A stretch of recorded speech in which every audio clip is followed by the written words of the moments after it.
Sai ka channel lo en thin tu te zawai chung lom thu ka suya tun tum chu ai Ramdinpuii thatu te en puang ta a chanchin thar rang rang a kan lo en ho don en beng van na chanchin thar na ron pon hi lo chirang Mizoram police te Chhuah siamin ai Ramdinpuii kum som panga mol thom no tha na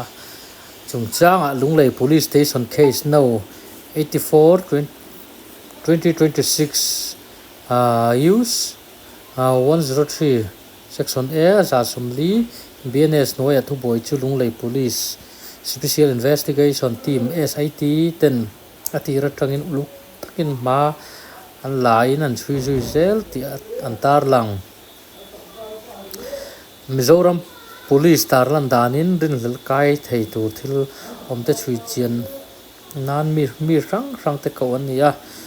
ani to a mi Pahnih deng ming thang kum som ni le lel nei ki ma kum som thum pali mol thom not ve chu voi tam tak thu zo fia turin ko ani to ani police te chuan an phone mandan digital investigation le forensic investigation an kalpui tang in ril hel omte chu chik chho zerin a chunga fin fian na le zo na chi rang ma chon nuwa voini somni thariat sang ni le somni parukian hemi te Pahnih hi lunglei police station SIT te ma in puang ta ani puan na an nei nu hian danang takin voin chanu dar khat man nga lan nia danina phutang in voin chanu vek khan judicial custody ya da nga lan ni ai Ramdinpuii tha ani chungchanga thil thleng dan kim chang le zo fi na evidence rang te ero tundin muna dan keng ko tu ten he thu boy Chhui zel na ti boy thei tur ni awangin latar lan thei ani ri lo anti ni chu investigation